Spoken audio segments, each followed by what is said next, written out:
Castle. So this is about some spooky buildings in the United Kingdom, talking about a few on this video. So Sanjim House, many people know Sanjim House to be where the royal family go at Christmas time to relax from their busy, hectic lives.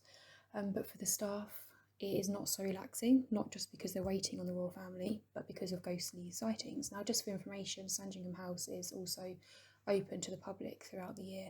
It's a nice big house, nice big gardens, and it's a nice place to visit actually. But anyway, we're not here for that. So it is said to start on Christmas Eve and it continues throughout Christmas and onto the New Year. So poltergeists have been observed in the servant areas.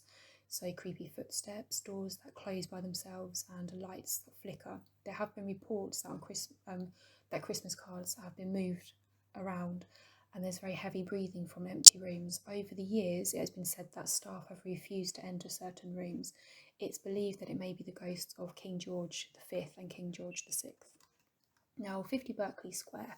This is a Georgian townhouse in Mayfair. So in the 18th and 19th centuries, this house was linked to mysterious deaths, guests and residents that were being found dead with shocked expressions after seeing ghosts.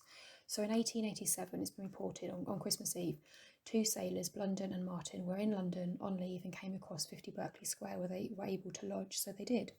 Blunden could not sleep and did not feel comfortable, so although he finally fell to sleep, he woke up in a shock. He woke Martin up and they both saw a dark spectre rushing towards them. Blunden apparently grabbed a weapon whilst it was looming towards him. Martin got out and found a policeman. They both rushed to the house, but it was too late. Blunden was dead at the bottom of the stairs with a broken neck, his eyes and mouth wide open like he died from shock. Now, was it a true story or had the two men got into a fight? Could have been a cover-up.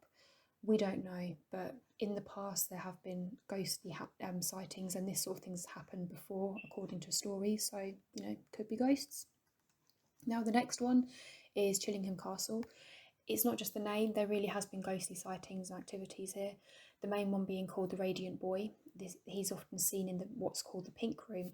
People have heard this sort of heart-rending screams and cries from the ghost that echoes throughout the corridors after midnight. The cries would come from a spot near a passage through a 10 feet thick wall that connected to the joining tower. Now, whilst the cries faded away, a bright light would appear with the figure of a young boy dressed in blue, and he would approach the people whilst they're sleeping. Now, many years later, bones of a boy were found behind the wall with pieces of blue clothing. It was given a burial, and the ghost was never seen or heard from again.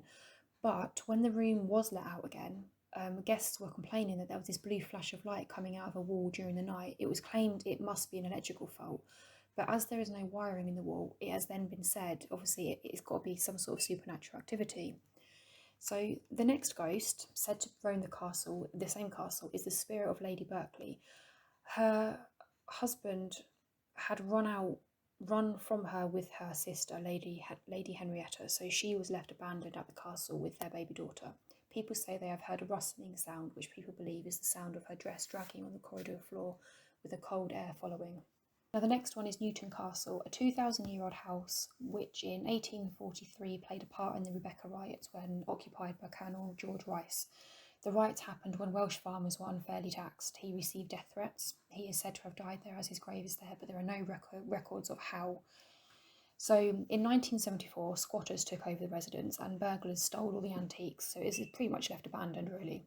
Now, in 1990, not so long ago, the National Trust bought the house and restored it back to its original state. It was during that time that the staff experienced this ghostly activity.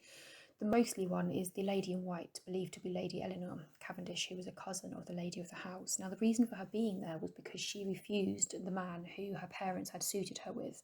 He was apparently a really vile man, so she ran and hid there. Unfortunately, he came and found her and killed her and himself. Now, there have been reports of her being seen with the man, and in the 1980s, employees of a television production company saw an appearance of Lady Eleanor walking through a wall. Another one being called the Old Hag. There isn't much about who it is or what she is or, any backstory, but she's apparently seen on the stairs and in a dark corner wearing a black flowy dress. People have described a sense of dread when being in her presence. Now, the last one of this place is known as the Trio of Spirits. They have been seen around the corridors. Now, a man with a boy and a rabid dog. The man appears angry, the boy appears sad, and it seems the man does not want anyone in their space. There's no information on who they are, so there's no stories about where they come from, but people have said their presence is definitely known, is definitely a sense that they are not wanted there. Now the next one is St Briav's Castle.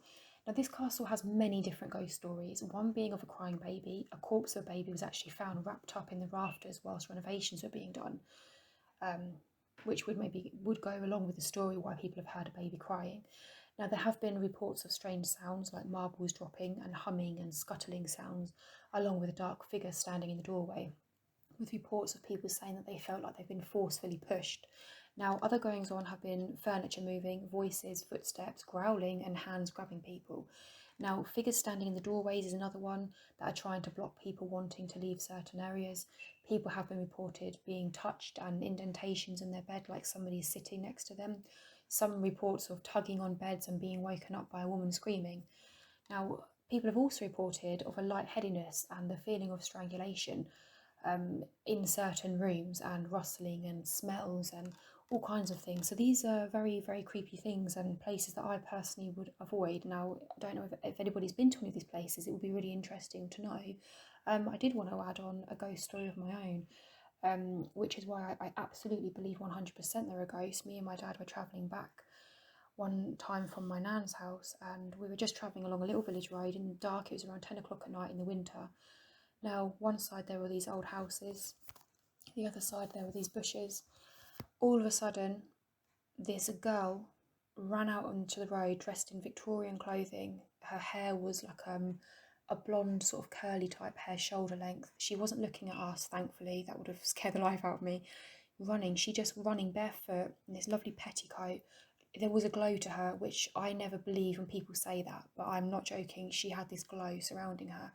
She ran out barefooted in the cold weather into the bushes and disappeared. We could not believe what we just saw. We both speak about it to this day, and it was just unbelievable. And anyway, wanted to share that. Thank you so much for watching. Please check out my other videos. Thank you. Bye.